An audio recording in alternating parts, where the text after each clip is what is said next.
नमस्कार विद्यार्थी मित्रांनो, एजू मॉल ॲपवर आपल्या सर्वांचं मनपूर्वक स्वागत करतो। ऑनलाईन लेक्चरमध्ये पॉलिटिकल सायन्स हा विषय आपण घेत असताना महाराष्ट्रामध्ये आणि गोवा राज्यामध्ये दोन राज्यामध्ये होऊ घातलेल्या आणि आता झालेल्या पॉलिटिकल सायन्स म्हणजे सेट परीक्षेसाठी आपण पेपर ॲनालिसिस पाहतोय। म्हणजे मागील वर्षाचे पेपर PYQ आणि त्याच वर्षाचे आलेले पूर्ण पेपर पॉलिटिकल सायन्सच्या विषयाचा आपण या ठिकाणी डीप ॲनालिसिस करतो। आपण सुरुवातीला अभ्यासक्रम पॉलिटिकल सायन्सचा कोणता आहे तो पाहिलेला आहे पहिल्या लेक्चरमध्ये। त्याच्यानंतर दुसरे दोन लेक्चर आपले यूट्यूब चॅनलवर आपल्या अपलोड झालेले आहेत। दुसऱ्या पहिल्या लेक्चरमध्ये आपण नंतरच्या पॉलिटिकल सायन्स वैकल्पिक विषय 1 आणि भाग 2 असे दोन मध्ये डिवायडेशन केलेले आहे। त्यामध्ये 2025ला म्हणजे आता जून महिन्यामध्ये जो पेपर झालेला आहे त्या पेपरचं आपण या ठिकाणी ॲनालिसिस घेतलेलं आहे। तर आता 24चा जो पेपर आहे पॉलिटिकल सायन्स वैकल्पिक विषयाचा, तर त्याचं पेपरचं ॲनालिसिस आपण या ठिकाणी आज पाहणार आहोत। आता पॉलिटिकल सायन्समध्ये मागील वर्षीचे झालेल्या पेपराचा पुढच्या पेपरमध्ये काय फायदा होतो का, तर निश्चितपणे होतो। म्हणजे असे अनेक प्रश्न तुम्हाला मी आता या ठिकाणी सांगणार आहे की काही प्रश्नांची डायरेक्ट रिपिटेशन असतात, काही प्रश्न डायरेक्ट PYQ जशाच तसे उचलून ठेवलेले असतात। त्यामुळे आपल्याला जो पेपर ॲनालिसिस प्रॉपर जर समजलं आणि ते कळलं तर पॉलिटिकल सायन्समध्ये सेट परीक्षा पास होण्यासाठी खूप सहजरित्या आपण ते पूर्ण करू शकतो। याचं कारण असं की बरेच प्रश्न हे पॉलिटिकल सायन्सचे मागील वर्षीचे प्रश्न हे दरवर्षी रिपिटेशन बरेच प्रमाण होत असतं। मग त्यामध्ये भारतीय राज्यघटना असेल, मग एखादी पाश्चिमात्य विचारवंताचे विचार असतील राजकीय, त्यावर प्रश्न विचारले जातात। मग अनेक प्रश्नाची ही रिपिटेशन होण्याची परंपरा कशी आहे, 25 मध्ये जे प्रश्न विचारलेत ते 24 मध्ये कसे रिलेट करतात, हे सर्व प्रश्नाची आपण या ठिकाणी चाळणी करणार आहोत। त्यामुळं आपल्या सर्वांचं पुन्हा एकदा स्वागत। आपण यूट्यूब चॅनलला जाऊन edu mall app YouTube channel आहे आपलं, त्या चॅनलवर जाऊन आपण ते व्हिडिओ आपण की पाहू शकता आणि त्याला शेअर पण करू शकता। तर आपण सुरुवातीला पाहू पहिला प्रश्न पॉलिटिकल सायन्स वैकल्पिक विषयाचा। जो समाधानी मूर्ख असण्यापेक्षा असमाधानी सॉक्रेटिस असणं पसंत करेल, ओके, ही घोषणा खालीलपैकी कोणत्या राजकीय विचारवंताने केलेली आहे। आता हे जे राजकीय विचारवंत आहेत, आता काही प्रश्नपत्रिकेमध्ये ना आता पहा, आता ही 2024ची प्रश्नपत्रिका आहे म्हणजे पॉलिटिकल सायन्सची। तर काही 24च्या प्रश्नपत्रिकेला आता हे ESETचा पेपर आहे पॉलिटिकल सायन्सचा। तर 2024च्या पेपरमध्ये सुरुवातीचे प्रश्न हे पाश्चिमात्य राजकीय विचारवंत, ओके, पाश्चिमात्य राजकीय विचारवंत यावर प्रश्न विचारलेले आहे सुरुवातीलाच विचारताना म्हणजे ESET मध्ये। आणि 25 मध्ये भारतीय राजकीय विचारवंतावर विचारलेले आहे। 25 मध्ये पहिलाच प्रश्न होता रवींद्रनाथ टागोरचा, आपण ते पाहिलेले आहे। तर यावर असे प्रश्न विचारलेले आहे की पहिलाच प्रश्न पाश्चिमात्य विचारवंतावर दिलेला आहे। तर ते आपल्याला समजलं पाहिजे की तो समाधानी मूर्ख असण्यापेक्षा असमाधानी सॉक्रेटिस असणं पसंत करेल, ही घोषणा खालीलपैकी कोणी केली असं यामध्ये विचारलेलं आहे। पहा, सॉक्रेटिसवर नेहमी भाष्य करणारा पाश्चिमात्य विचारवंत एकच आहे ज्याने तुलना करून सांगलेले आहे, त्याचं नाव आहे जॉन स्टुअर्ट मिल। मिलनं नेहमी त्याची सॉक्रेटिसच्या बाबतीमध्ये त्यांच्या थेरीबद्दल, त्यांच्या एकंदरीत विचाराबद्दल त्यांनी ॲनालिसिस केलेलं आहे। त्यामुळे तुम्हाला कधी जरी सॉक्रेटिस यांच्या रिलेटेड जर प्रश्न आला तर आपल्याला समजलं पाहिजे की हे मिलनं त्याच्याबद्दलची व्याख्या केली किंवा त्यांचे राजकीय विचार ते खंडन करण्याचं किंवा समर्थन करण्याचं बऱ्याच गोष्टी हे मिलनं केलेलं आहे। त्यामुळे याचं उत्तर कुठलं आहे, जॉन स्टुअर्ट मिल आहे, ग्रीन नाही, हॉब्स नाही आणि काय हॉबहाऊस सुद्धा नाही, म्हणून याचं उत्तर कुठलं आहे, ओके, मिल आहे। आता नेक्स्ट प्रश्न, आता काही डिटेल्स जे आहेत ना ते आपण जेव्हा लेक्चर चालू होतील प्रॉपर सब्जेक्ट वाईज कंटेंटनुसार आपल्यानंतर लेक्चरमध्ये, त्यानुसार आपण मिल, ओके, हॉब्स, स्टुअर्ट्स वगैरे यांचे सर्व डिटेल्स बघणार आहोत। आपण पेपर ॲनालिसिस करतो, फक्त पेपरमध्ये आलेले प्रश्न रिपिटेशन कसे झाले आणि पेपर ॲनालिसिस ह्याच्यासाठी महत्त्वाचं आहे कारण आपल्याला पेपर कसा हँडल करता येईल आणि प्रश्नाची टेक्निक लक्षात ठेवायची। आता सॉक्रेटिस मी तुम्हाला मागे पण सांगलेलं आहे याच्या 25च्या पेपरमध्ये की पेरियार व्ही रामास्वामी यांना दक्षिण आशियाचा सॉक्रेटिस म्हणून ओळखलं जातं की ज्या सॉक्रेटिसला म्हणजे तत्कालीन लोकांच्या विरोधामध्ये ज्यांनी भाष्य केलं वगैरे, त्याने सांगलं की कोपर्निकस असेल, गॅलिलो असेल किंवा हा सॉक्रेटिस असेल। सॉक्रेटिसला असं बोललं जातं की सॉक्रेटिसला विष देऊन मारण्यात आलेलं आहे। म्हणजे समाजामध्ये सत्य जे माणसं बोलतात त्या माणसाला तत्कालीन परंपरा आहे की समाजामध्ये धनधाकट लोकांकडून नेहमी विरोध झालेले आहे, त्यामुळे त्यातला एक सॉक्रेटिस होते, त्यामुळे सॉक्रेटिसला विष पाजून मारण्यात आलेले आहे असं म्हटलं जातं।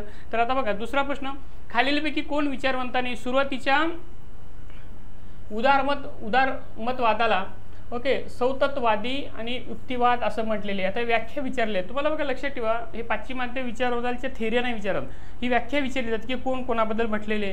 त्यामुळं आता ही व्याख्या काय विचारली की कोणत्या विचारवंतानं उदारमतवादाला सौतत्ववादी आणि युक्तिवाद म्हटलेले आहे. म्हणजे जे उदारमतवाद आहे ते स्वतःचं तत्व असणार एक वाद आहे असं त्यांनी सांगलेलं आहे. असं खालीलपैकी कोणत्या विचारवंतानं जागतिक विचारवंतानं सांगले अशी त्यांनी व्याख्या विचारलं बघा. जॉन बेथम हे उदारमतवादी म्हटलं जातं, त्याला उदारमतवादी जनकालोक म्हटलं जातं, पण ही व्याख्या त्यांनी नाही केली. तर व्याख्या कोण केली? C.B. मॅकफर्सन ह्या राजकीय विचारवंतांनी त्याची व्याख्या केलेली आहे. मिल्टन फ्रीडम हे तत्कालीन त्या काळातले नव्हतेच, त्यामुळे ती व्याख्या करण्याचा प्रश्नच येत नाही. T.S. ग्रीननं पण उदारमतवादावर भाष्य केलेलं आहे, पण त्यांनी कधी असं स्वतः म्हटलं नाही की उदारमतवादाला सौतत्ववादी किंवा युक्तिवाद आहे असं त्यांनी कधी बोललं नाही. त्यामुळे लक्षात ठेवायचं की C.B. मॅकफर्सन हे त्यांचं उत्तर आहे, म्हणून लक्षात ठेवायचं. पुढील प्रश्न पाहू आता. स्वतःवर, स्वतःच्या शरीरावर आणि मनावर स्वतःचे सार्वभौम असतं हे विधान खालीलपैकी कोणत्या गोष्टीशी संबंधित आहे? म्हणजे कोणत्या राजकीय विचारवंताची संबंधित आहे? बघा, तेच नावं पुन्हा रिपीट यायला लागले तुम्हाला. मिल, हॉब्स, डिझारिल, बेंजामिन हे नावं रिपीट पुन्हा येतात वगैरे. त्यामुळे आपल्याला ते समजलं पाहिजे की स्वतःवर, स्वतःच्या शरीरावर आणि मनावर युक्तीचे सार्वभौम असतं हे विधान खालीलपैकी कोणी म्हटलेले आहे? तर हे उत्तर दिलेलं आहे जॉन मिल. पहा, लक्षात ठेवा, मिलवर आतापर्यंत 2 प्रश्न झाले. म्हणजे पॉलिटिकल सायन्समध्ये राजकीय विचारवंत मिल असेल, ओके, त्याच्यानंतर जॉन रॉयल्स असतील, यावर सतत रिपिटेशन प्रश्न विचारले जातात. म्हणून राजकीय विचारवंत करताना सुद्धा आपल्याला समजलं पाहिजे की कोणते राजकीय विचारवंत केले पाहिजे. ओके, याचं उत्तर आहे जॉन स्टुअर्ट मिल. त्याच्यानंतर पुढील प्रश्न पाहू आपण. कोणाच्या शब्दात राज्याला आवश्यक आपत्ती असं म्हटलेलं आहे? म्हणजे राज्य जी होती संकल्पना, लक्षात ठेवा, राज्य म्हणजे राज्य नाही, तत्कालीनच्या वसाहतवादाच्या गोष्टी होत्या, त्याच्यामध्ये जी राज्य आहे ही संकल्पना आहे. ही संकल्पनेला ओके आवश्यक आपत्ती असं कोण म्हटलेले आहे? खालीलपैकी लेखकाचं म्हणजे राजकीय विचारवंताचं नाव सांगा असं त्यांनी म्हटलेलं आहे. आताचं राजकीय विचारवंताचं नाव काय? तर बघा, थॉमस पेन. हा थॉमस पेन तुम्हाला अजून इतिहासामध्ये अभ्यास करताना पण तुम्हाला वाचायला मिळेल. जे कॉम्पिटेटिव्ह एक्झाम सेंटर म्हणजे परीक्षेची तयारी करतात, म्हणजे स्पर्धा परीक्षेची, त्या विद्यार्थ्यांना थॉमस पेन वाचायला भेटतील. याचं कारण असं, थॉमस पेनची जी पुस्तकं होते, जे बुक्स लिहिण्यात आले होते, या पुस्तकाचा पगडा खालीलपैकी कोणत्या समाज सुधारकावर पडलेला आहे असे प्रश्न विचारून गेले आहेत MPSCला.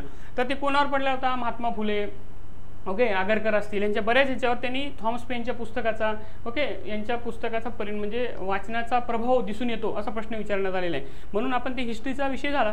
पण आवश्यक आपत्ती कोणाला म्हटलेली आहे? आवश्यक आपत्ती हे थॉमस पेन यांना म्हटलेले, हे लक्षात ठेवायचं. हे जॉन लॉक वगैरे नाही, नंतर हे पण जॉर्जी लेकानॉन यांना पण म्हटलेलं नाही, यांनी व्याख्या केली नाही. म्हणून राज्य ही जी संकल्पना आहे, ही राज्य संकल्पना अनेक राजकीय विचारवंतांनी केली, पण त्या राजकीय विचारवंतापैकी राज्य जी संकल्पना आहे त्याला आवश्यक आपत्ती असं कोण म्हटलेले आहे? तर थॉमस पेन यांनी म्हटलेले आहे. म्हणून याचं उत्तर ए सेट ए.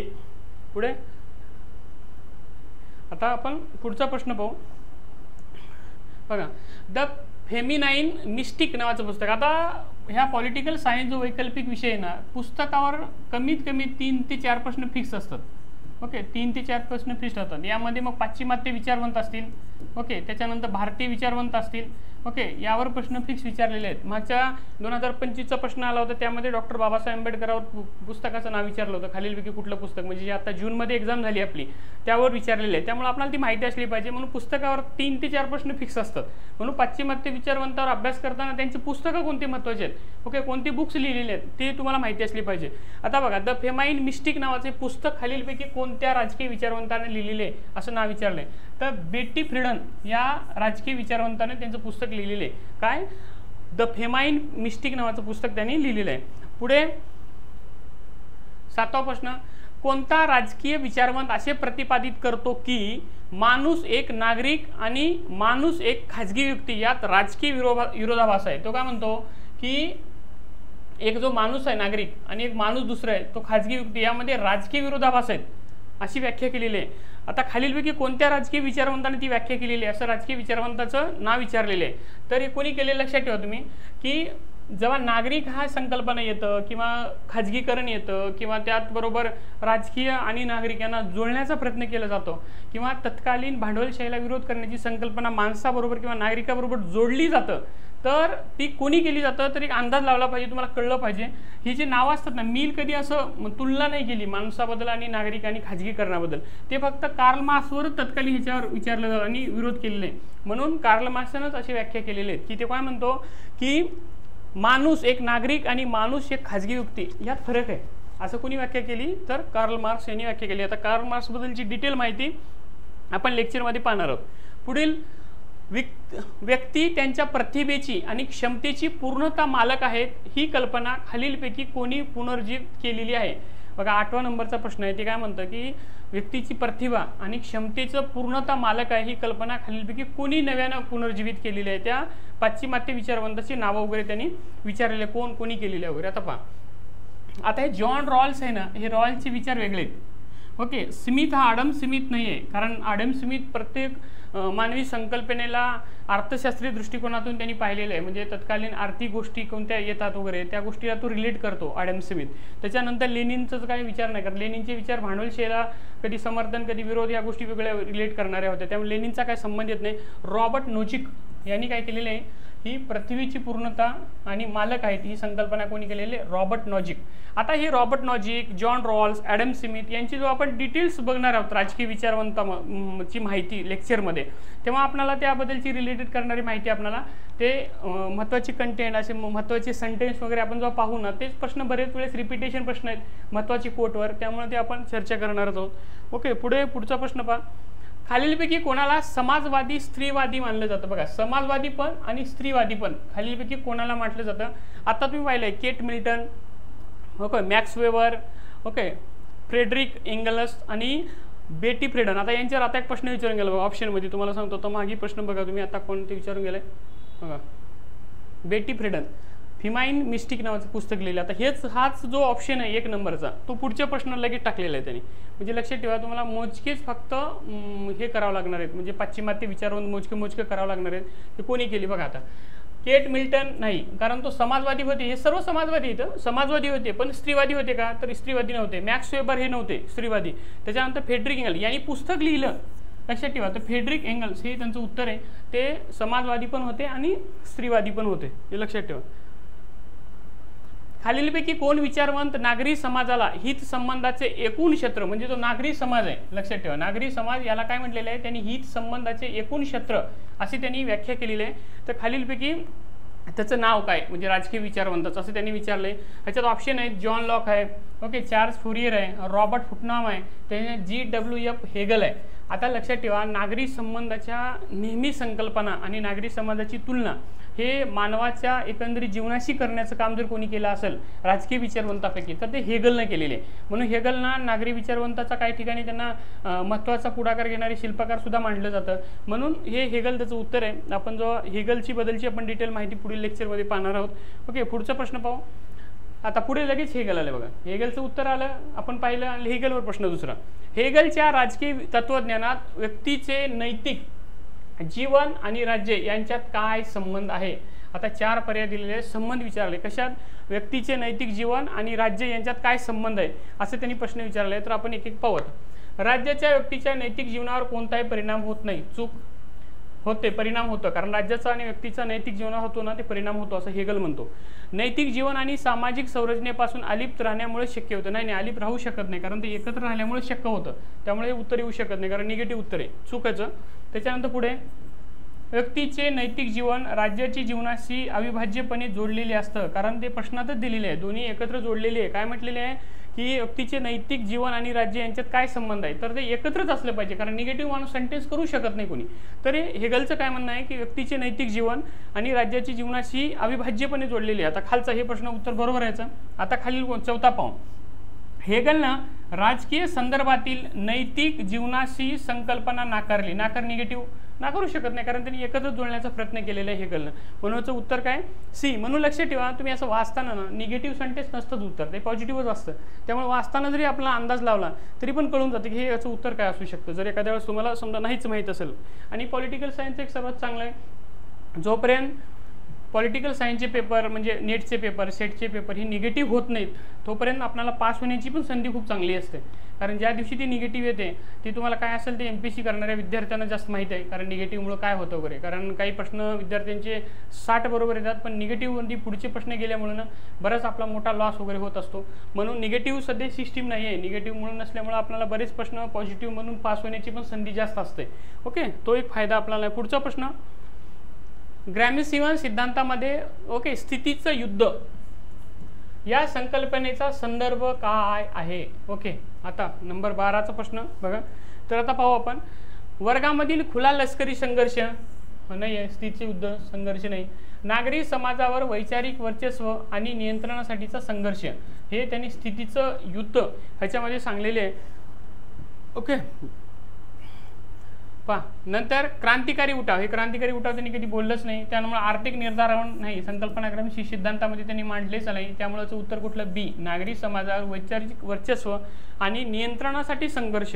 याच्यामध्ये ह्याची व्याख्या दिली आहे, कशाचं, स्थितीचं युद्ध या संकल्पनाचा संदर्भ ग्रामसीने दिलेले आहे. ओके, पुढचा प्रश्न.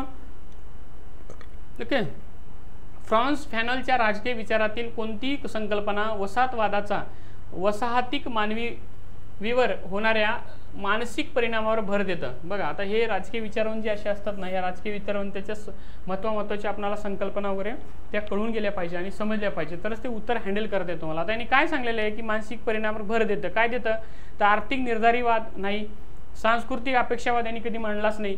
त्यानंतर परामर्थ भाव आणि अमानवीकरण यांनी सर्वाधिक जास्त भर दिला, म्हणून उत्तर सी. ओके, हे ऐतिहासिक भौतिक व्यवस्था नाहीच आहे, त्यामुळे उत्तर कुठलं, सी उत्तर येतं वगैरे. ओके, पुढील प्रश्न, हाना ॲरेंडेची दुरिताचे शूद्रत्व ही संकल्पना कशाशी संबंधित आहे. आता हे विचारवंत आहे, तुम्हाला असं कधी कधी टेन्शन येत असेल की विचारवंत हे जे आहेत नाही, राजकीय विचारवंत पाश्चिमात्य, यांची थेरी पण तुम्हाला समानच वाटतं आणि त्यांची नावं पण जवळपास साम्य वाटतं. त्यामुळे उत्तर काय सोडायचा मोठा प्रश्न पडतो. आपण MAचा जर रेग्युलर कॉलेज केलं, रेग्युलर अभ्यास केला असेल तर हे राजकीय विचारवंत आपल्याला तिथं सुद्धा पाहायला मिळालेले आहेत. त्यामुळे MAच्याच बऱ्याच सिलेबसचा भाग हा सेट आणि नेटच्या परीक्षेचा भाग आहे. त्यामुळे MA जे आता रेग्युलर पद्धतीने करतात किंवा MAचा चांगला अभ्यास केला असेल त्याला सेटचा बराच सिलेबस हा त्यातलाच कव्हर होतोय. त्यामुळे ते आपल्याला समजून जातं की नेमकं कोणत्या भागातले कोणते प्रश्न आहेत. राजकीय विचारवंत नवीन आल्यानंतर आपल्याला थोडंसं आगोड जाण्याचा प्रश्न पडतो, पण ते आगोड वगैरे नाही, ते आपल्या सिलेबसचाच भाग आहे, त्यामुळे ते कळून जातं. ओके, बघू आपण. मॅक्विलिनचा राजकीय वास्तववाद त्यांनी सांगितला कशाशी संबंधित. बघा हे विचारले त्यांनी की दुरिताचे शूरत्व ही संकल्पना कशाशी रिलेटेड आहे. अरिस्टॉटलचे सद्गुण नीतिशास्त्र नाही. ओके, होलोकॉस्टमध्ये आयसेनची भूमिका, हे त्याचं उत्तर आहे. आता हे रुसोचा सामाजिक करार, हे सुद्धा त्याचं उत्तर नाही, त्यामुळे त्याचं उत्तर कुठलं, सी आहे. पुढे, त्यांनी स्त्रियांनी म्हणजे पुरुषावर अधिकार ठेवावा अशी माझी इच्छा नाही, तर स्वतःवर अधिकार ठेवावा असं कोणी म्हटलंय. बघा इनडायरेक्टली ते काय म्हणते की म्हणजे स्त्रियाने पुरुषावर अधिकार ठेवावा अशी त्याची इच्छा नाही, म्हणजे स्त्रियाने स्वतःवरच अधिकार ठेवा. म्हणजे त्या काळात सुद्धा पाश्चिमात्य विचारवंतापासूनचं टेन्शन होतं की पुरुषावर कोणाचं नियंत्रण असावं. आता तुम्हाला कोणाचं नियंत्रण हे चांगलं माहिती आहे, त्यामुळं अजिबात गडबड नाही. म्हणजे त्या काळी तत्कालीन राजकीय विचारवंताला सुद्धा भीती होती की पुरुषाचंच नियंत्रण असावं, घरातल्या कोणाचं नियंत्रण नसावं. हे नियंत्रणाची व्याख्या आहे, म्हणजे कोणी सांगलेली व्याख्या आहे ती विचारलेली आहे, लक्षात ठेवा तुम्ही. त्यामुळं आता पाहू आपण. सिमोन द बुवा नाही, नंतर सुलामित फायरस्टोन, मेरी वॉलस्टक्रॉफ्ट, आता यांनी सांगलेले की स्त्रियांना आपापल्या स्वतःवरच नियंत्रण ठेवावं, ते पुरुषावर ठेवण्यात येऊ नये.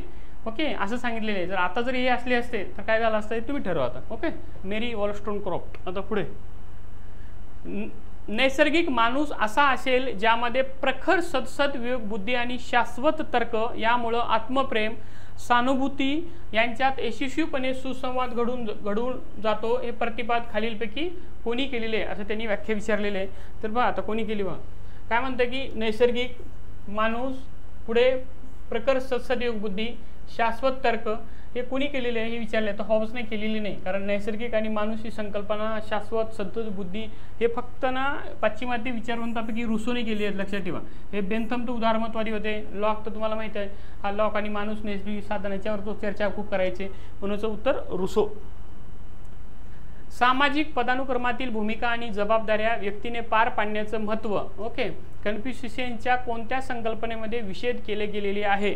ओके, असं विचारलेले आहे त्यांनी. तर पहा आता, टियान, डाओ, जिओ, ली, जिओ म्हणजे आपली जिओ चॅनल नाही टीव्हीचं, ओके, मोबाईलचं, ओके. कशात संकल्पनेमध्ये कोणत्या केलेल्या आहेत तर ली नावाची संकल्पना जी आहे त्याच्यामध्ये ते त्यांची संकल्पना विषद केलेली आहे की भूमिका आणि जबाबदारी व्यक्तीनं पार पाडण्याचे महत्त्व कसं महत्त्व पटवून दिलेले आहे त्या राजकीय विचारवंतांना त्यामध्ये सांगलेले आहे. पुढे मॅकियावेलीच्या कोणत्या पुस्तकात, पुन्हा पुस्तकाला बघा, त्यामुळे लक्षात ठेवायचं पुस्तका राज्यकर्त्याच्या संदर्भात गुणाची चर्चा, बघा राज्यकर्त्याच्या गुणाची चर्चा करण्यात आलेली आहे. आता गुणांची चर्चा कुठं करण्यात आली पाहू, कोणतं पुस्तक आहे, the art of the war. आता हे जे मराठीतून असे पुस्तकं ट्रान्सलेशन असतात ना वगैरे वाचताना ही इंग्लिश पाहायचं, म्हणजे तुम्हाला खूप बऱ्याच गोष्टी टेक्निक येते. वॉर ऑफ द आर्ट हे कोणी लिहिलेलं आहे हे लक्षात ठेवायचं, म्हणजे अशी तुम्हाला कळून जाते की हे तुलना करताना वगैरे. त्यामुळे इंग्लिश जास्त थोडंसं पाहिलं तर तुम्हाला महत्त्वाचं आहे, कारण ते काय होतं मराठीतून सेमच वाटतं वगैरे, तुम्हाला अडचण येऊन जाते थोडं. त्यामुळं the art of the war हे पुस्तकाची नावं तुम्हाला प्रत्येक राजकीय विचारवंताची माहिती असली पाहिजे. नंतर ते PDF स्वरूपात आपण देऊ, पण ते आता सध्या याचं उत्तर the art of the war.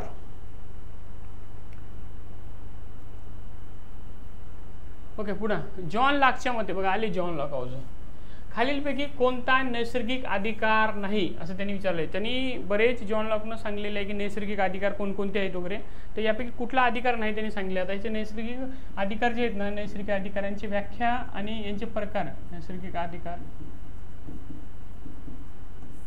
Okay. आता हे नैसर्गिक अधिकार, जगण्याचा अधिकार त्यांनी सांगलेले बरोबर आहे. मालमत्तेचा अधिकार असला पाहिजे माणसाला, ते पण सांगलेलं आहे. आता मालमत्तेचा अधिकार, आपल्या संपत्तीचा अधिकार आपल्या भारतीय राज्यघटनेमध्ये सुद्धा दिलेले आहे. तर कुठल्या घटना दृष्टीने ते काढून घेण्यात आला होता, कधी दिलं होतं हे आपण भारतीय राज्यघटना शिकताना त्यामध्ये पाहणार आहे. स्वातंत्र्याचा अधिकार असलाच पाहिजे, कारण जॉन लॉकनं सांगलं आहे. ओके, काम करण्याचा अधिकार, फक्त यांनी हे नाही सांगितलं की हे नैसर्गिक अधिकार नाही असं सांगितलेलं, म्हणून याचं उत्तर काय, काम करण्याचा अधिकार हे त्याचं उत्तर आहे. पुढे प्रत्येक व्यक्तीमध्ये न्यायावर आधारित अभेद्यता असते की अगदी संपूर्ण समाजाचे कल्याणही त्यापेक्षा वरचं ठरू शकत नाही असं कोण म्हणालेले आहे. ओके, आता हे व्याख्या विचारलेले खालीलपैकी कोण म्हटलेले, तर बघा प्रत्येक व्यक्तीच्या न्यायावर, न्यायाची संकल्पना बघा, न्यायाची संकल्पना हे खाली कोणी कोणी बोललेले आहे हे कळलं पाहिजे तुम्हाला. ओके, हे जे जॉन रॉल्स आहेत ना यांनी न्यायाची संकल्पना मांडलेली आहे. एवढं जरी कळलं ना तरी उत्तर काढता येते, कारण यांचं न्यायाच्या संकल्पनेशी हे नाही. त्यांनी काय म्हणले, अगदी संपूर्ण समाजाचे कल्याण नाही त्यापेक्षा वरचं ठरू शकत नाही असं कोण म्हटलेलं आहे, तर जॉन रॉल्स यांनी म्हटलेले आहे वगैरे. पुढे 21चा प्रश्न बघू आपण, 21वा.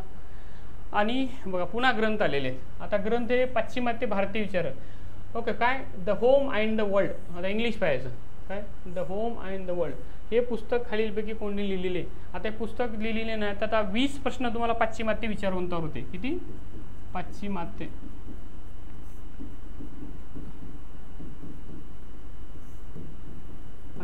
विचारवंतावर होते 20 प्रश्न. लक्षात ठेवा किती प्रश्न होते आतापर्यंत, आता 20 एकूण. आता हे किती प्रश्न आहे, 21वा सुरू झालेले.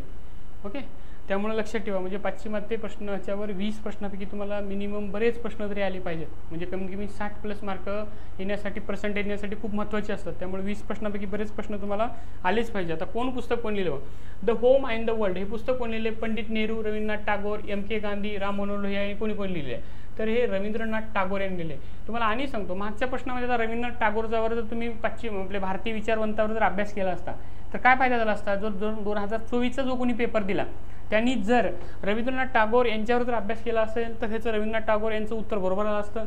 नंबर 1 हे पण प्रश्न बरोबर, म्हणजे 2 मार्क. 25चा पेपर दिला असाल तोच विद्यार्थी तर काय झालं असतं, जालियनवाला बाग हत्याकांडामध्ये कोणी पदवी परत केली, पुन्हा रवींद्रनाथ टागोरचा पहिलाच प्रश्न. त्यामुळे लक्षात ठेवा, म्हणून रिपिटेशन प्रश्न होण्याची चान्सेस जे असतात ना ते समाज सुधारकाच्या बाबतीत खूप रिलेट करतात. म्हणून प्रश्नपत्रिका हँडल करणं, पेपरचं ॲनालिसिस करणं हे सेट परीक्षा पास होण्यासाठी खूप मोठी संधी असतं. इतर परीक्षेसारखं अभ्यासक्रम सोडून विचारण्याची परंपरा नेट सेटमध्ये नाही आहे. त्यामुळे जेवढा अभ्यासक्रमाला विचारण्यात आलेले दिलेले तेवढ्याच समाज सुधारकावर आणि राजकीय विचारवंतावर प्रश्न याच्यामध्ये विचारले जातात. म्हणून इथं पास होण्याची संधी खूप आहे, कारण वेगवेगळा सोर्स वाचायची गरज नाही तुम्हाला. ओके, नाही तर काय होतं MPSC मध्ये तुम्हाला इतिहासाचं पुस्तक वाचताना कमीत कमी 4 पुस्तक वाचायला लागलं. जर तुम्हाला एका पुस्तकातून प्रश्न नाही आला तर तुम्हाला अनेक विद्यार्थी सांगतात की ह्या पुस्तकातून उत्तर वाचलं पाहिजे, पण तुम्हाला एकाच जे अनेक रेफरन्स वाचावं लागतील तेव्हा ते कुठंतरी छोटंसं कंटेंट असतं. त्यामुळे हे नेटच्या पेपरला तसं नाही आहे. त्यामुळे याचं उत्तर काय, रवींद्रनाथ टागोर. ओके, पुढे खालीलपैकी कोण आर्य महिला समाज, ओके, आर्य महिला समाज शारदा सदन या संस्थेचे संस्थापकीय आहेत. ओके, आता कारण काय माहिती आहे का, खालीलपैकी कोण समाजसुधारक आहेत असे की राजकीय विचारवंत, ओके, तर कोण आहेत असं विचारलेलं आहे बघा. याचं उत्तर आहे पंडिती रमाबाई. ओके, आता त्यांनी हे जे आर्य समाज आहे, त्याच्यानंतर शारदा सदन आहे, अशा अनेक संस्था त्यांनी स्थापन केलेल्या आहे. म्हणून ब्रिटिशांनी त्यांनी कैसरी हिंद नावाची जी पदवी आहे ती ब्रिटिशांनी यांना दिलेली आहे. ओके, त्यांनी नंतर ख्रिश्चन मिशनरी म्हणजे ख्रिश्चन धर्म स्वीकारला वगैरे, त्यांनी महिलांच्या बाबतीत भरपूर चांगले कामं केलेले आहेत. कोणी पंडिती रमाबाईने.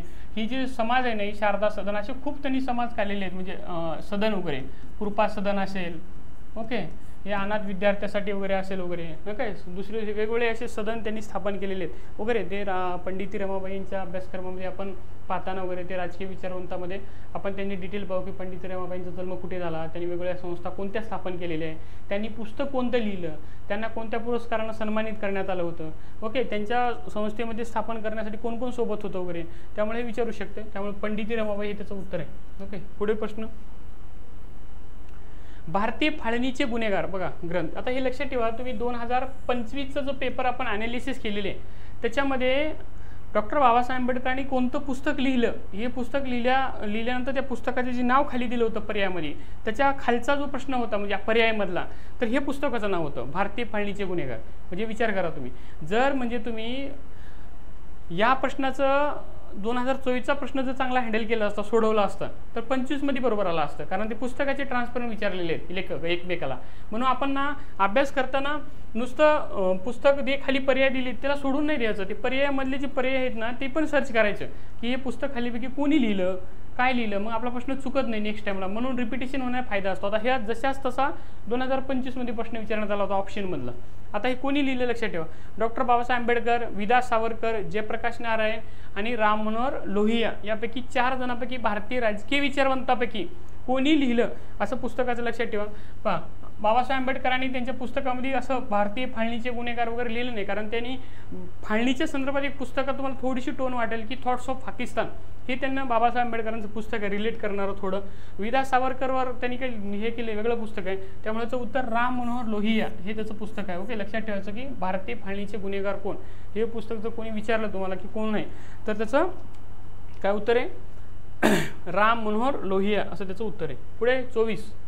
आता लक्षात ठेवा जोड्या लावा आले. आता जोड्या लावायला अजून सांगतो तुम्हाला, 2025चा जे क्वेश्चन पेपर आहे ना त्याच्यामध्ये पण जोड्या लावायला आले सेम असेल.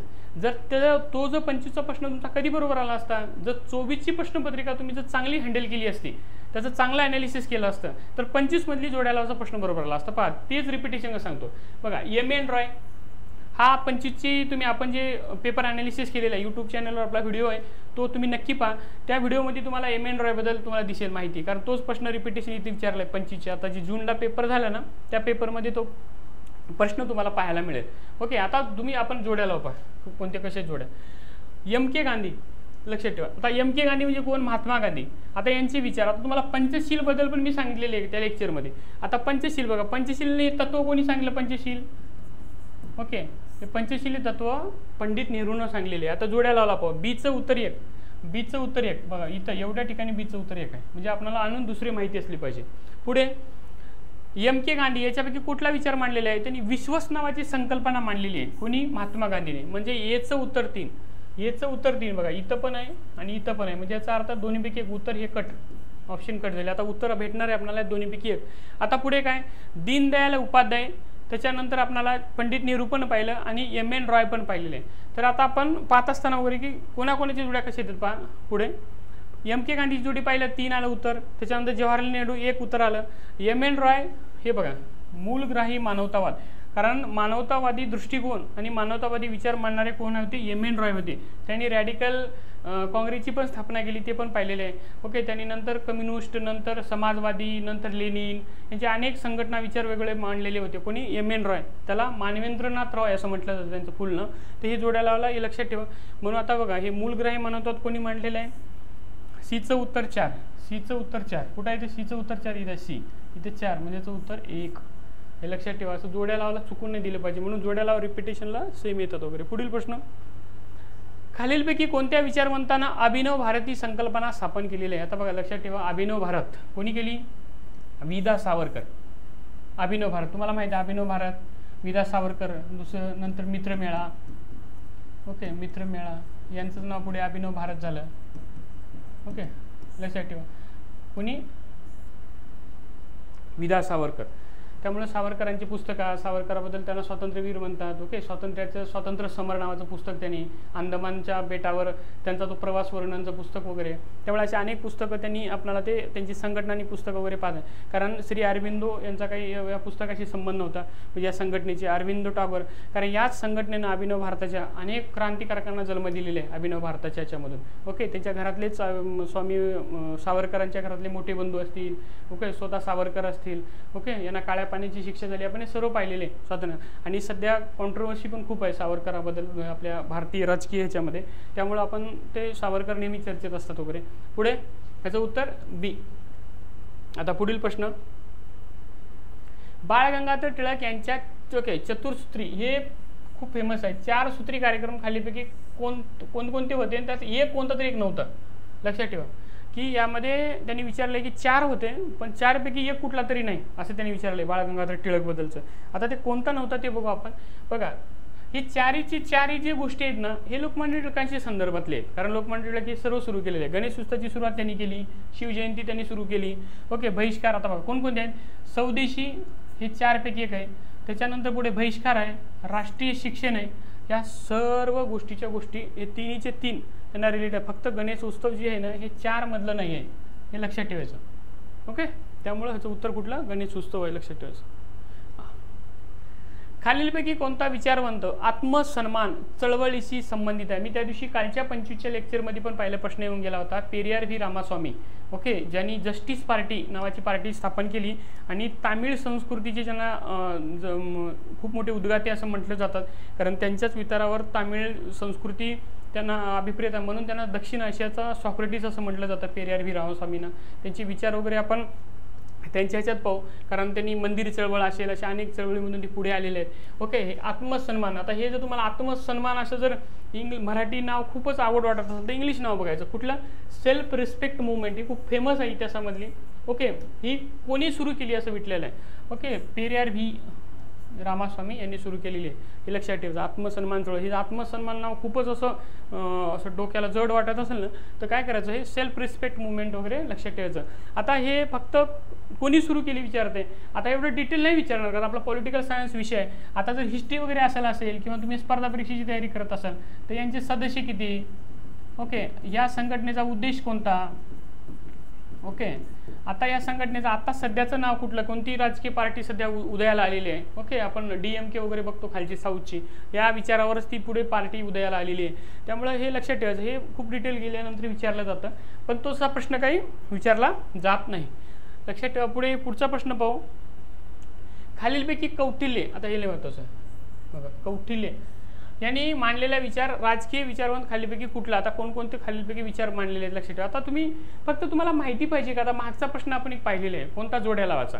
पंचशील धोरण आलेलं आहे. आता लक्षात ठेवा, पंचशील धोरण कौटिल्यनं मांडलेले आहे का, नेहरूनं मांडलेले आहे. कोणी? पंडित नेहरू.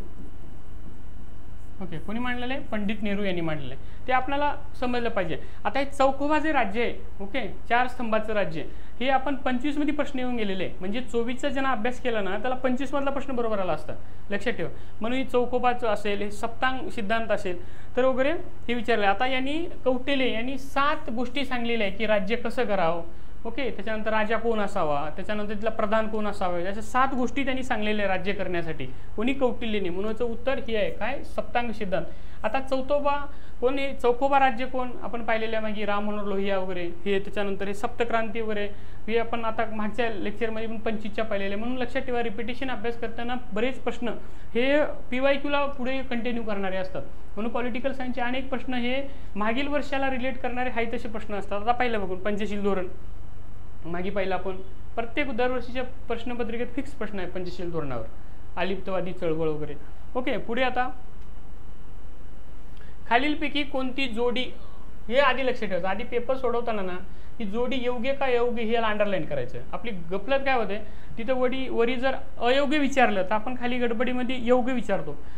100 प्रश्न आहेत, 2 तास वेळ आहे आपल्याकडे, त्यामुळे निवांत सोडवतो. ते MPSCच्या मुलांना विचारा की 100 प्रश्न एका तासात कसे सोडवले जातात.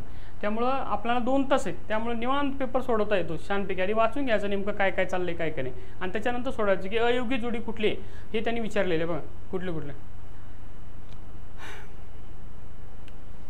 खालीलपैकी कोणती जोडी अयोग्य आहे असं त्यांनी विचारलेलं आहे. पहा, जयप्रकाश नारायण व्हाय सोशलिझम, कारण सोशलिस्टचा विचार मांडणारे होते, बरोबर उत्तर आहे. Ram Manohar Lohia marks Gandhi and socialism.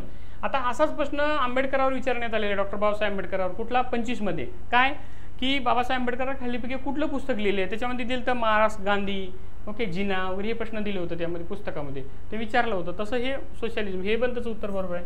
Okay, Aurobindo दंबदर हे त्यांनी पुस्तक लिहिलं आहे. विदा Savarkar, okay, essays on Gita, हे गीतावर पुस्तक त्यांनी लिहिलं नाही, हे अरविंदोचं पुस्तक आहे. श्री अरविंद आहे ना, त्यांचं पुस्तक आहे. म्हणून अयोग्य जोडी कुठली? 29चं उत्तर डी त्याचं उत्तर आहे. म्हणून हे श्री अरविंद आहे ना, यांचंच पुस्तक आहे खाली, फक्त क्रम चुकून टाकलाय, त्यामुळे लक्षात ठेवायचं. म्हणून ह्याचं उत्तर कुठलं? डी. आता पुन्हा जोड्या लावा. आता जोड्या लावायला लक्षात ठेवा, जोड्या लावामध्ये इकडे राजकीय विचारवंत दिलेले आहेत आणि त्यांचा पक्ष दिलेले आहे. आता जोड्या लावला, यामध्ये तुम्हाला 2 जरी आले तरी उत्तर काढता येतं, म्हणजे हाताचे 2 मार्क अजिबात सोडायचे नाही. आता कसं लक्षात ठेवा, आता यामध्ये आपण पाहू डॉक्टर बाबासाहेब आंबेडकर. आताच आपण एक पाहिलेलं आहे, कुठलं? E.V. रामास्वामी. पाहिलं का आता मागचा प्रश्न? तर V. रामास्वामीने कुठली पार्टी लिहिली होतं? सेल्फ रिस्पेक्ट नावाची मुवमेंट सुरू केली होती. म्हणून कुठली? जस्टिस पार्टी त्यांची आहे. आता त्याच्यात जस्टिस पार्टी कुठे आहे बघू, इथे जस्टिस पार्टी. त्याचं उत्तर सीचं उत्तर 4, सीचं उत्तर 4 इथं एका ठिकाणी. म्हणजे तुम्हाला आता दुसरीकडे पाहायची सुद्धा गरज नाही, डायरेक्ट ऑप्शन हे उत्तर बरोबर आहे. आता खाली कुठेच ऑप्शनमध्ये नाही ना, सीचं उत्तर 4. समजलं? म्हणजे एवढं सहजपणे तुम्हाला 2 ते 3 सेकंदात उत्तर सोडवता येतं. पण याचं उत्तर कुठलं? 4. मग आता तरी पण पाहू आपण, डॉक्टर बाबासाहेब आंबेडकर यांनी कोणतं लिहिलं? हे स्वतंत्र मजूर पक्ष त्यांनी स्थापन केलेलं आहे बाबासाहेब आंबेडकरांनी. त्याच्यानंतर पंडित नेहरूनं कोणते विचार मांडलेले आहेत? तर राष्ट्रीय काँग्रेस हे त्यांचं पंडित नेहरू यांच्या संबंधातलं आहे, राष्ट्रीय काँग्रेस. ओके, आता M.N. रॉय कम्युनिस्ट पार्टी, मी आता सांगितलं तुम्हाला कम्युनिस्ट पार्टी, म्हणून लक्षात ठेवा हे जोड्या. म्हणून याचं उत्तर ए. म्हणजे असे जोड्या लावायचे प्रश्न तुम्हाला सहज हँडल करता येतात. म्हणजे जरी तुम्हाला तिथले 2 जण जरी माहीत नसतील त्यांचे कोणत्या संबंधातले, तरी पण तुम्हाला हँडल करता येतात. म्हणून लक्षात ठेवायचं, असे प्रश्न सोडून द्यायचे नाही. पुढील प्रश्न, चुकीचं विधान ओळखा. ओके, असं विचारलेलं आहे, चुकीचं विधान ओळखा म्हणून त्यांनी विचारले. आता चुकीचं विधान कोणतं आहे ओळखू आपण. बघा, राजकारण आणि अर्थकारण हे एकमेकाशी जोडलेले. बरोबर आहे, राजकारण आणि अर्थकारण हे एकमेकाशी जोडलेलेच असतात, हे उत्तर बरोबर. तुलनात्मक राजकीय विश्लेषणामध्ये कोणत्याही राज्यानं कोणत्याही प्रकारच्या अर्थव्यवस्थेचा अवलंब केला त्यांचे विश्लेषण करणं आवश्यक आहे. बघा, तुलनात्मक म्हणजे काय? 2 अर्थव्यवस्थेची तुलना करणं, म्हणजे त्याला तुलनात्मक म्हणतात. म्हणून हे सिलेबसचा भाग आहे, तौलनिक पॉलिटिकल सायन्स जे आपण पाहिलेले त्याच्यामधला हा भाग आहे. म्हणून हे पण त्याचं उत्तर बरोबर आहे. जागतिकीकरणानंतर म्हणजे जागतिकीकरणानंतर राज्याच्या अर्थव्यवस्थेमध्ये मोठा बदल झालेला आहे. जागतिकीकरणानंतर त्याच्यामध्ये काय झालेलं आहे? बदल खूप झालेला आहे. बरोबर आहे ना? जागतिकीकरण म्हणजे 1990च्या नंतर, ओके, जागतिकीकरण उदारीकरण जेव्हा आलं त्याच्यानंतर खूप मोठा बदल झालेला आहे अर्थव्यवस्थेमध्ये. उत्तर राईट आहे. ओके, पुढे, जागतिक अर्थव्यवस्था सिद्धांत जगाच्या भांडवलशाही व्यवस्थेशी संबंधित नाही आहे. चूक आहे, उत्तर आहे. काय म्हणतात? जागतिक व्यवस्था जी आहे ना, ही सिद्धांत जगाच्या भांडवलशाहीशी संबंधित नाही असं म्हणते. नाही, भांडवलशाहीशी संबंधित आहे जागतिकीकरण, जागतिक सिद्धांत वगैरे. म्हणून उत्तर हे चुकीचं आहे. म्हणून उत्तर हे आहे, लक्षात ठेवा. पुढील प्रश्न, लॅटिन अमेरिकेत कोणत्या देशात सर्वाधिक वसाहती होत्या? आता लॅटिन अमेरिका वगैरे आपण ते पाहिलं पाहिजे. आता लॅटिन अमेरिकेत कुठल्या? तर हे स्पेनमध्ये होत्या. सर्वाधिक जास्त जर वसाहती कुठल्या होत्या तर स्पेनमध्ये होत्या. पोर्तुगाल नव्हत्या, फ्रान्स नव्हत्या, ब्रिटन नव्हत्या. सर्वाधिक जास्त कुठल्या होत्या?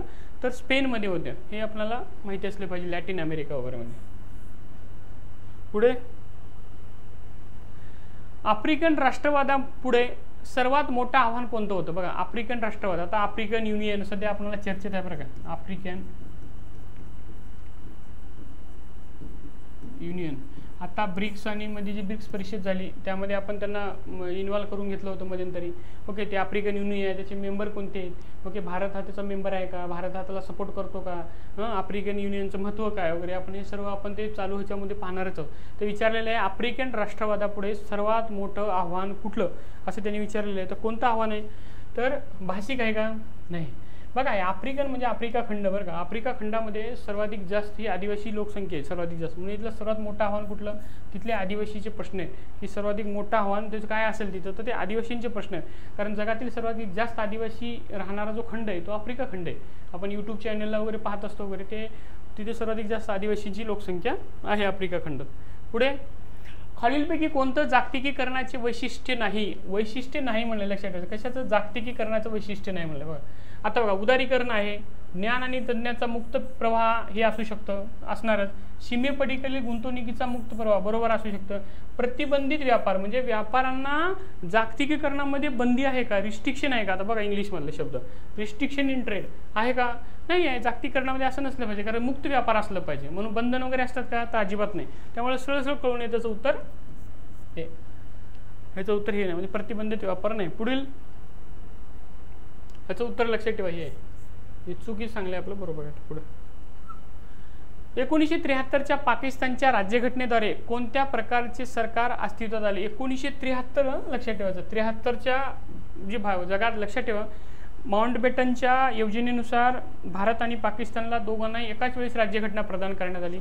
भारताची राज्यघटना अनेक वर्षानंतर स्वतःचं अस्तित्व अबाधित ठेवू नये, म्हणजे जगाला अनेक लोकशाही देशाला असा म्हणजे आश्चर्याचा धक्का बसतो की भारतात एवढा मोठा लोकशाही प्रधान असा देश, लोकसंख्येने एवढा मोठा देश, हजार जाती, अनेक धर्म, तरी पण सर्वांना एक संध बांधण्याचं जर काम कोण करत असेल ते आपली भारतीय राज्यघटना करते.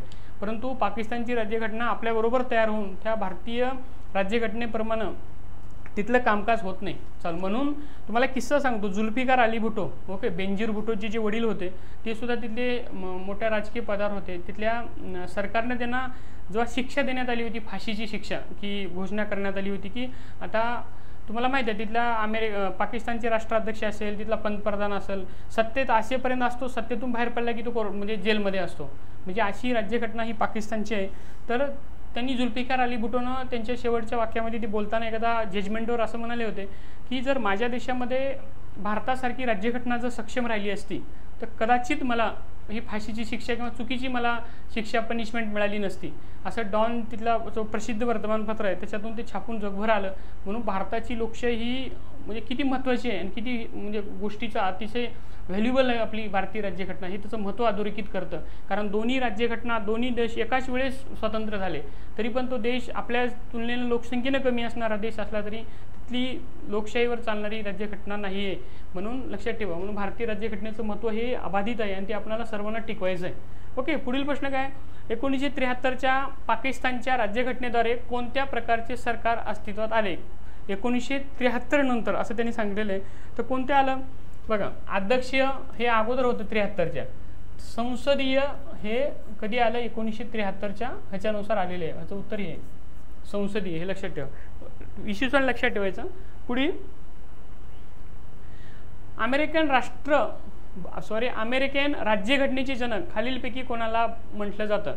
पहा, अब्राहम लिंकननं लोकशाहीबद्दल विचार मांडलेले आहेत पण त्याला जनक नाही म्हटलं जातं, हे लक्षात ठेवा. समजलं?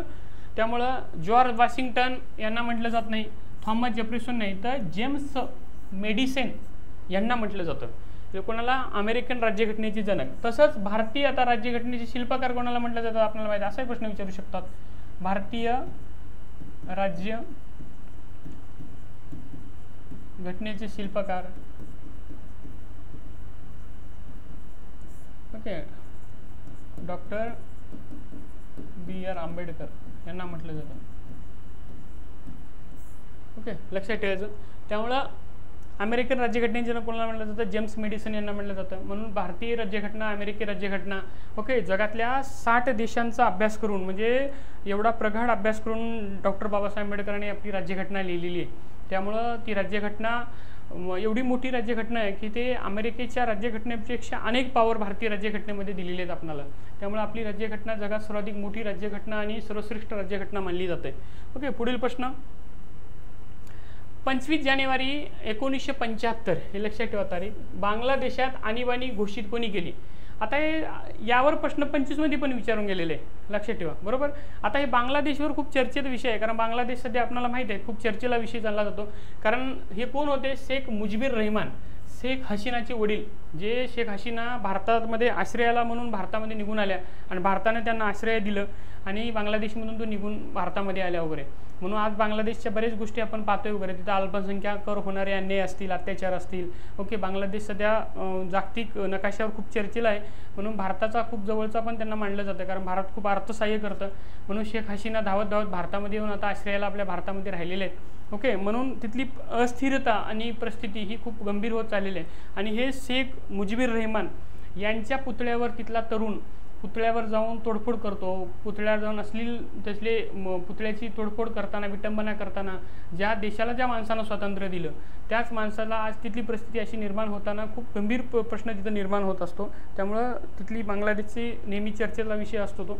ओके, त्याचं उत्तर आहे शेख मुजीबुर रहमान. आता हे मुफ्ती अहमद वगैरे हे तिथलेच आहेत, पण ते त्यांच्याशी संबंधित वगैरे नाही, ते लक्षात ठेवा. पुढे आधुनिकीकरणाचे सिद्धांत का उदयाला आले. आता आधुनिकीकरणाचे सिद्धांत का उदयाला आले असा प्रश्न पुढील आहे. तर का आले पाहू आपण. विकसनशील देशांना विकासाबाबत मार्गदर्शन करणं हे आधुनिकीकरणाचा सिद्धांत आहे. उत्तर बरोबर. विकसनशील देशांना कर्ज पुरवणे, नाही कर्ज पुरवण्याचं काम आधुनिकीकरणाच्या सिद्धांतामध्ये येत नाही. त्यामुळे कर्ज पुरवण्यासाठी जागतिक लेवलच्या वेगळ्या संस्था आहेत, IMF असतील, WTO असेल, ओके, अशा वेगळ्या संस्था आहेत. त्यामुळे त्या संस्था कर्ज पुरवतात. आधुनिकीकरणाच्या संकल्पनेमध्ये काही सिद्धांतामध्ये येत नाही. त्यामुळे चूक. विकसनशील देशांना आर्थिक मदत करणं चूक. ओके, त्याच्यानंतर पुढे विकसनशील देशांना राजकारणाचे धडे, नाही कोणत्याही देशाला जागतिक अशी कुठली संस्था नाही की ज्या देशाला राजकारणाचे धडे देणारे. ओके, जगातले प्रत्येक देशातली लोक खूप हुशार आहेत, त्यामुळे राजकारणाचे धडे ते स्वतः घेत असतात. त्यामुळे ते कोणाचं ऐकत नसतात. कोणाचं उत्तर कुठलं. बी. सॉरी हे उत्तर आहे त्याचं. हे सर्व कट आहे. आता 3 देश असतात तुम्हाला माहिती आहे. विकसित देश, त्याच्यानंतर विकसनशील देश म्हणजे आता विकसित होण्याच्या मार्गावर आहेत. ओके, आणि विकसित झाले नाहीत म्हणजे भारत, ब्राझील असे देश. त्याच्यानंतर कोणता देश पुन्हा अविकसित, विकसित. त्यामुळे विकसनशील देशाला ही संकल्पना हे केलेली आहे. आता पुढचा प्रश्न. लोकशाहीमध्ये अभिजन वर्ग. आता अभिजन वर्गाचं हे संकल्पना खूप महत्त्वाची आहे, हे विचारलं जातं. आता पुन्हा राजकीय पाश्चिमात्य राजकीय विचारवंत आलेले आहेत, त्यावर आपण हे पाहू. आता कोणी व्याख्या केलेली आहे बघा. लोकशाहीमध्ये अभिजन वर्गाचे वर्चस्व असतं असं कोणी म्हटलंय. लोकशाहीमध्ये म्हणजे जे प्रस्थापित लोक आहेत त्याला अभिजन वर्ग म्हणतात, त्यांचं वर्चस्व असतं असं खालीलपैकी कोणी व्याख्या केली. तर विल्फ्रेड पॅरेंटो यांनी व्याख्या केलेली आहे, हे लक्षात ठेवा. कोणी व्याख्या केली. लोकशाहीमध्ये अभिजन वर्गाला महत्त्वाचं स्थान. आणि खरंच आहे, कारण भारतीय लोकशाहीमध्ये सुद्धा बघा, कारण आपला देश जरी तरुणाचा लोकशाही देश असेल तरी भारतीय राजकारणामध्ये ज्याचे वडील राजकारणामध्ये आहेत त्यांचाच मुलगा राजकारणात येतो, त्यातली 2री, 3री, 4थी, 5वी पिढी राजकारणात येत असते. म्हणून एकाच समाजाचं किंवा एकाच प्रस्थापितांचं राजकीय वर्चस्व वाढताना आपल्याला दिसून येतं. त्यामुळे ते कदाचित लोकशाहीला पण ते घातक असू शकतं. त्यामुळं एकाच सत्तेचा असल्यामुळे अभिजन वर्ग प्रस्थापित होण्याच्या मार्गावर असतो आणि सत्ता ही मर्यादित लोकांकडेच ती एकत्रित केली जातं. ही चांगल्या लोकशाहींचं घोतक नाही आहे, हे लक्षात ठेवा. पुढे लोकशाही केंद्रीकरण हे कोणत्या राजकीय पक्षाचं वैशिष्ट्य आहे. लोकशाही केंद्रीकरण हे कोणत्या राजकीय पक्षाचं वैशिष्ट्य आहे असं त्यांनी विचारलेलं आहे. तर पहा आता कोणते आहे. लोकशाहीचं केंद्रीकरण. आता इकडे शब्द पाहू. डेमोक्रेटिक सेंट्रलायझम कशाचं आहे. चीनी कम्युनिस्ट पक्षाचं आहे, लक्षात ठेवा. चीनी कम्युनिस्ट पक्षांचं हे त्याचं राजकीय वगैरे वैशिष्ट्य आहे. पुढे मायकल फुकॉल्ट यांनी सत्ता आणि विचारांच्या पद्धतीमधील संबंधाकडे लक्ष वेधण्यासाठी कोणता सिद्धांत मांडलेला आहे. आता हे राजकीय विचारवंत आहे मायकल फुकॉल्ट यांनी कोणता सिद्धांत मांडलेला आहे असं त्यांनी विचारलेलं आहे. तर आपल्याला पाहू आता. उत्तर आधुनिकतावाद हे कोणी मांडलेलं आहे. मायकल फुकॉल्ट यांनी. सत्ता आणि विचारांच्या पद्धतीमध्ये संबंधाकडे लक्ष वेधण्यासाठी त्यांनी उत्तर आधुनिकतावाद हा सिद्धांत कोणी मांडलेला आहे. मायकल फुकॉल्ट यांनी मांडलेला आहे. ओके, पुढे 42वा प्रश्न. 1990 सामाजिक चळवळीमध्ये वाढ झाली, त्याला खालीलपैकी कोणते घटक कारणीभूत नाहीत. लक्षात ठेवायचं. आहेत नाहीत, कारणीभूत नाही म्हणते कधी सामाजिक चळवळीमध्ये. आता आपण 4 पर्याय दिलेले आहेत, कोणते कोणते पाहू. जागतिकीकरणामुळे नवीन संधी उपलब्ध झाल्या आणि विविध क्षेत्रात विकास झाला. बरोबर आहे, कारण ते विकास झालेले आहे त्यामुळेच झालेले आहे. आर्थिक आणि सामाजिक असमानता यात वाढ झाली, त्यामुळे सर्वांना विरोध करण्याची आवश्यकता निर्माण झाली. बरोबर आहे. जागतिकीकरणानंतर काय झालं. आर्थिक आणि सामाजिक असमानता निर्माण झाली, असमानता. त्याच्यामुळे काय झालं. विरोध व्हायला दृष्टिकोन झाला, त्यामुळे विरोध होण्याची आवश्यकता निर्माण झाली. म्हणून हे पण उत्तर बरोबर आहे. जागतिकीकरण विरोधी, भांडवलशाही विरोधी किंवा जागतिक न्यायासाठी होणाऱ्या चळवळीचा समावेश होऊ लागला. बरोबर आहे, कारण जागतिकीकरणाला विरोधी, भांडवलशाही अशा नवीन उदयाला येणारी संकल्पना तयार होऊ लागल्या. भांडवलशाही वर्ग मोठ्यानं झपाट्यानं वाढायला लागला, त्यामुळे म्हणजे त्याला विरोध करण्यासाठी म्हणून सामाजिक चळवळीमध्ये वाढ झाली. ते पण उत्तर बरोबर. आता सी पाहू. आता राहिलं डी. 1990 नंतर निर्णय प्रक्रियेत लोकांच्या कमी सहभाग, केंद्रीकरण प्रगतीवर. आता लक्षात ठेवा, 1990 नंतर जागतिकीकरण आलं, एवढ्या लोकांचा त्यात सहभाग झाला, लोक विरोध करायला लागले. आता विरोध केल्यानंतर विरोध होताना इथं काय वाक्य दिलेलं आहे की निर्णय प्रक्रियेत लोकांचा कमी सहभाग. म्हणून असं असू शकतं का. नाही ना, जास्त वाढले लोक विरोध करायला, म्हणून ह्याचं उत्तर डी. लक्षात ठेवा. पुढचा प्रश्न आता 43वा प्रश्न बघा. पुढचा, संयुक्त राष्ट्र संघाने महिला दशक कधी सादर केलेलं आहे? महिला दशक दर 10 वर्षाच्या डिफरन्स नसते. 10 वर्ष, दशक म्हणजे 10 वर्षांना. त्याचं उत्तर 1976 आणि 85. आता 2000चं आत्ताचं म्हणजे दशक आहे 25-26 पर्यंत वगैरे नाही का, 15 ते 25, 25चे पुढे 35, हे कोणते कोणते दशक आहेत ते सर्व आपण डिटेल्स वगैरे लेक्चरमध्ये बघणार आहोत. त्यामध्ये आपण ते दिसून येईल. म्हणून संयुक्त राष्ट्रसंघाने दरवर्षी असं सादर करतात वगैरे डिक्लेअर करतात. पुढचा प्रश्न, व्हेनेझुएला इथे 2015 साली नामची कितवी परिषद भरली? आता लक्षात ठेवा, नाम म्हणजे काय? नॉन अलाइड मुवमेंट म्हणजे अलिप्तवादी चळवळ. ही अलिप्तवादी चळवळ आहे. तर त्यांनी विचारलेलं आहे की 2015ची, प्रश्न कधीचा आहे, पेपर कधीचा आहे? 24चा. विचारलंय कधी? 15ची.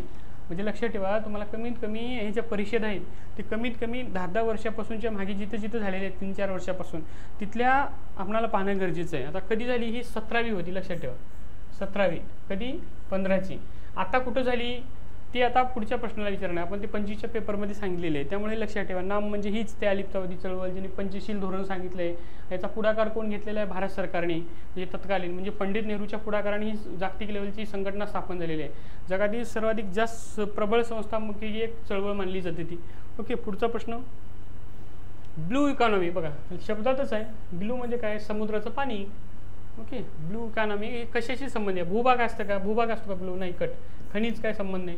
समुद्र असतो. तेल असतं का? तेलाला नसतं. त्यामुळे उत्तर समुद्र. कारण आता जगातलं सर्वाधिक जास्त प्रत्येकाचं एक लक्ष आहे की समुद्रावर कब्जा करणं. त्यामुळे तुम्हाला दिसत असेल की अनेक समुद्रावरचे एक्सरसाइज होताना दिसून येतात. अनेक देशांचे वाद हे समुद्रावरून दिसून येतात. म्हणून आपण 25मध्ये एक प्रश्न पाहिलेला की खाली की कुठली सागरी मोहिमेबद्दल असलेली चळवळ भारताची आहे? त्यामध्ये मालदीव आहे, श्रीलंका आहे, ओके, सेशेल्स आहे. अशा अनेक देशाची संघटना मिळून झालेली संघटना आहे. म्हणून पॅसिफिकवर असेल, हिंदी महासागरावर असेल, प्रत्येकाने आपापले वर्चस्व सिद्ध करण्यासाठी स्थापन झाले. म्हणून जागतिक लेवलवर प्रत्येक देशांचे वाद हे समुद्रावरून वगैरे झाले. आता तुम्ही पाहिलं असेल इस्रायल आणि इराणच्या युद्धामध्ये जी समुद्र पाहिलेले आहेत बऱ्याच ठिकाणी आपला. ओके. हॉर्मुझची खाडी असेल, त्या खाडीमधून पेट्रोलियमचा जगातील सर्वाधिक जास्त साठा जातो. म्हणजे एक्सपोर्ट वगैरे होत असतं. तर त्या एक्सपोर्ट होण्यासाठी वगैरे समुद्राचा सर्वाधिक जास्त, म्हणून इराणने धमकी दिली होती अमेरिकेला की आता इथून तुम्हाला पुढे आमच्या इथून खाडीमधून काय पेट्रोल काय जाणार नाही. त्यामुळं जागतिक तेलाचे भाव पुन्हा तुफान वाढू शकतात अशी संकल्पना उदयाला आली होती. त्यामुळं ही ब्लू इकॉनॉमी ही समुद्राच्या रिलेटेड आहे. लक्षात ठेवा. पुढे, स्टार वॉर कार्यक्रमाची घोषणा. आता हे महत्त्वाचं. आता हे स्टार वॉर काय माहिती आहे का? ही संकल्पना कोणी मांडली? हे अमेरिकेचे राष्ट्राध्यक्ष होऊन गेले होते. ओके. यांनी ही मांडलेली आहे. अमेरिकेचे कितवे अध्यक्ष? 40वे. ओके. त्यांनी सांगलेले, याचं नाव आहे रेगन. या रेगननं ही स्टार वॉर संकल्पना मांडली. आता थोडक्यात सांगतो तुम्हाला स्टार वॉर ही संकल्पना काय. बघा जगामध्ये सध्या आणि पूर्वीपासून पण ओके USA आणि रशिया हे 2 प्रबळ राष्ट्र आहेत सध्या जागतिक लेवलवर. आणि दोन्हीकडे शस्त्रास्त्र अफाट आहे. जरी कधी भविष्यात जागतिक युद्ध झालं, ह्या 2 देशांना जिथं सहभागी नोंदवतील तेव्हा जागतिक युद्ध होऊ शकतं. ओके. आता हे USA म्हणजेच अमेरिकेचं काय होतं की रशियाच्या ज्या काही सॅटेलाईट आहेत वगैरे, रशियाचं जे काय आहे जगात त्यांचं तयार केलेले, तर हे सॅटेलाईट आपण कशानं पाडायचं? तर आपण वेगवेगळ्या तंत्रज्ञान विकसित करायचं आणि त्याच्यावरून ते पाडून टाकून द्यायचं, म्हणजे त्यांचे उपग्रह. असं त्यांचं कोणाचं मत होतं? हे USAचं मत होतं. म्हणजे हे रेगन राष्ट्राध्यक्ष असताना. ओके. तर यांचं मत असताना रशियानं पण ते डोकं लावलं की रशियानं म्हटलेलं आहे की बा आपण पण त्यांना हे बंद करू. म्हणजे अमेरिकेचं सुरुवातीपासूनचं धोरण आहे की जर रशियाला जर कमकुवत करायचं असेल तर रशियाच्या अनेक गोष्टी आपल्याला ते नष्ट केल्या पाहिजे वगैरे. तुम्ही आजच्या पेपरमध्ये बातमी वाचली असेल की व्यापार धोरणावर त्यांनी अमेरिकेने निर्बंध लादलेले आहेत. म्हणून रशियाला युक्रेनचं युद्ध डायरेक्ट थांबवता येत नाही अमेरिकेला. त्यामुळं ह्या व्यापाराच्या ह्याच्या माध्यमातून त्यांच्या नाड्या कुठंतरी दाबण्याचा प्रयत्न अमेरिका करताना दिसतं. म्हणून अमेरिकांचं धोरण हे नेहमी आहे की आपल्यापेक्षा कोणाला इतरांना मोठं न होऊन देणं. त्यामुळे हे स्टार वॉर ही कार्यक्रमाची जी घोषणा आहे तर अमेरिकेच्या कोणत्या राष्ट्राध्यक्षांनी केलेली आहे? लक्षात ठेवा, तर रेगनने केलेली आहे. ओके. पुढे आता 47, आंतरराष्ट्रीय राजकारणातील मुख्य मुद्दा म्हणजे जागतिकीकरणामुळे उद्भवलेल्या समस्येचं निराकरण करण्यात जागतिक राजकीय व्यवस्थेची असमर्थता. लक्षात ठेवा मुद्दा.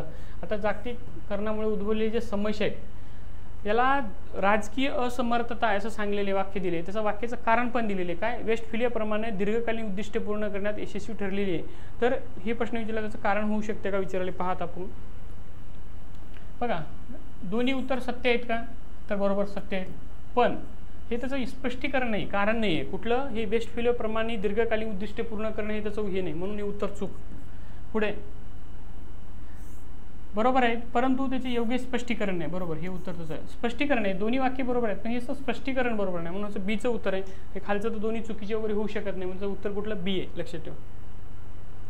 उत्तर दक्षिण संवाद परिषदा, लक्षात ठेवा हे परिषदा खूप महत्त्वाचे आहेत बरं का, जागतिक लेवलच्या. ह्याच्यावर प्रश्न विचारले जातात 2-3 प्रश्न. तरी काय विचारले, काळानुसार क्रम ते सांगा म्हणले की उत्तर दक्षिण संवादातला डायलॉग जे झाले ते कुठला, नॉर्थ आणि साऊथ डायलॉगच्या त्या कोणत्या परिषदा झाल्या आहेत त्यांचं इसवीसन तुम्हाला माहिती पाहिजे, आणि त्या इसवीसनानुसार ना ते तुम्हाला हे विचारलेलं आहे, क्रम विचारलेला आहे की ते कसं आहे ते सांगा बोलले. आता ते क्रम आपल्याला ते माहितीच असला पाहिजे. ओके, आता बघ, ही पॅरिस परिषद सर्वातील पहिल्यांदा भरली, त्याच्यानंतर पुन्हा हे ब्रांट परिषद नंबर 2 भरलेली आहे, त्याच्यानंतर कानकुन परिषद नंबर 3 आहे, आणि उरुग्वे वार्ता नंबर 4 आहे, म्हणून 3, 2, 1, 4 3, 2, 1, 4 म्हणून उत्तर बी. आता ती इसवीसन माहिती पाहिजे, जेव्हा जागतिकीकरणाचा आपण अभ्यास करू त्याच्यामध्ये ते आपल्याला पाहायला मिळणार आहे.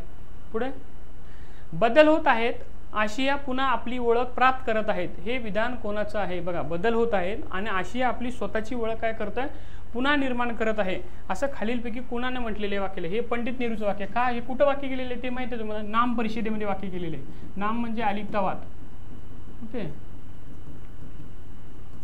या अलिप्तवादी ह्याच्यामध्ये त्यांनी त्या धोरणामध्ये त्यांनी सांगलेलं आहे की आशिया स्वतःचं अस्तित्व उभा करताना दिसून येते, म्हणून आशियामधले आता सुद्धा पाहिलं जागतिक अनेक गोष्टी ही आशिया राजकारणाशिवाय पूर्ण होऊ शकत नाहीत. त्यामुळं पंडित नेहरूनं त्या काळात सांगलेले आहे, म्हणून पंचशील धोरण पंडित नेहरूच्या त्या राजकीय धोरणाचं जागतिक पटलावरचं सर्वात मोठं अस्तित्व होतं असं म्हटलं जातं. ओके, पुढचा प्रश्न, आंतरराष्ट्रीय शांतता आणि सुरक्षेचा प्रचार. आता लक्षात ठेवा, आंतरराष्ट्रीय शांतता आणि सुरक्षेचा प्रचार हे कोणत्या राज्यघटनेत नमूद केलेले आहे. पीपल्स रिपब्लिकन ऑफ चायना, चायनामध्ये आहे का नाही, फ्रान्समध्ये आहे का नाही, भारतात आहे. आता भारतीय राज्यघटनेचा जो अभ्यास करू ना तर तुम्हाला ते कळून येतं, DPSP आता ह्याच्यामध्ये ती दिलेली आहे, त्यामुळे आपल्याला भारतीय राज्यघटनेचा अभ्यास करू आपण, भारतीय राज्यघटने DPSP वगैरे त्याच्यामध्ये ते दिलेली आहे, त्यामुळे ते सहज विचारलं आहे की कोणत्या राज्यघटनेमध्ये आहे वगैरे. आता आपल्याला ह्या राज्यघटनेचा अभ्यास करायची गरज आहे का, नाही, म्हणून ऑप्शनमध्ये पण कळून जाते, भारत ऑप्शन दिले ते भारतच असणार आहे. आता शेट परीक्षेचा पास होण्यासाठी अमेरिकेची राज्यघटना पाठ करणं, नंतर फ्रान्सची राज्यघटना पाठ करणं शक्य आहे का, ते नाही. तर आपल्याला हे प्रश्नावर कळून जाते की भारताच्या राज्यघटनेत आहे ते DPSP मध्ये. ओके, पुढील प्रश्न,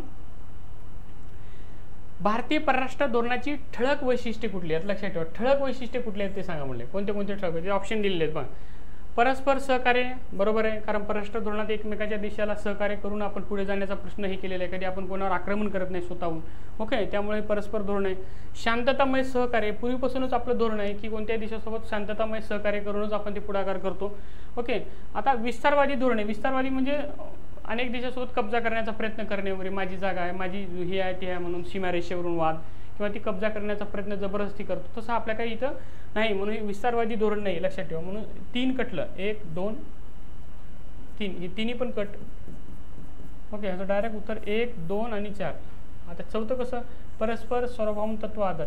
तुम्ही जर वाचलं तरी कळून जातं की भारतीय परराष्ट्र धोरण कुठले आहेत, म्हणून त्याची वैशिष्ट्ये कुठली आहेत हे सहजपणे आपल्याला कळून येतं वगैरे. पुढे,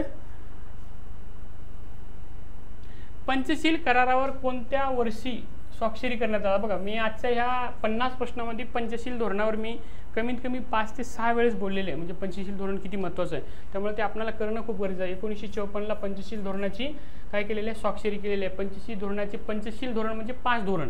ते कोणते 5 धोरण आहेत, तर जेव्हा आपण ते पंचशील धोरणाचा अभ्यास करू त्याच्यामध्ये ते आपल्याला काय होतं दिसून वगैरे येणार आहे. म्हणून पंचशील धोरण पंडित नेहरू, अलिप्तवाद धोरण पंडित नेहरू, त्यामुळं आपलं भारताचं जे वर्चस्व आहे सुरुवाती परराष्ट्र धोरणामध्ये. मग नंतर लुक ईस्ट पॉलिसी पुन्हा आली. ओके, पूर्वेकडे बघा, नंतर पश्चिमेकडे बघा. आताच आपले भारताचे पंतप्रधान फ्रान्सच्या दौऱ्यावर गेले, फ्रान्सचा सर्वोच्च नागरी पुरस्कार त्यांना प्रदान करण्यात आलेला आहे. त्यामुळे आता सध्या पंतप्रधान सर्वाधिक मोठ्या दौऱ्यावर आहेत, परदेशी दौऱ्यावर, त्यामुळे भारताचं परराष्ट्र धोरण अजून मजबूत होण्याच्या मार्गावर वगैरे आहे. ओके, ह्याचं उत्तर 1954. लक्षात ठेवा. पुढचा प्रश्न, करार 1, 2, 3 म्हणजे 123 हे खालीलपैकी कशाशी संबंधित आहे ते लक्षात ठेवा. हे करार खूप चर्चेत असतात. इंडो यूएसए नागरी आण्विक करार हे भारताशी आपल्या संबंधित आहे, त्यामुळं ह्याचं उत्तर पहिल्या नंबरचं आहे, हे लक्षात ठेवा.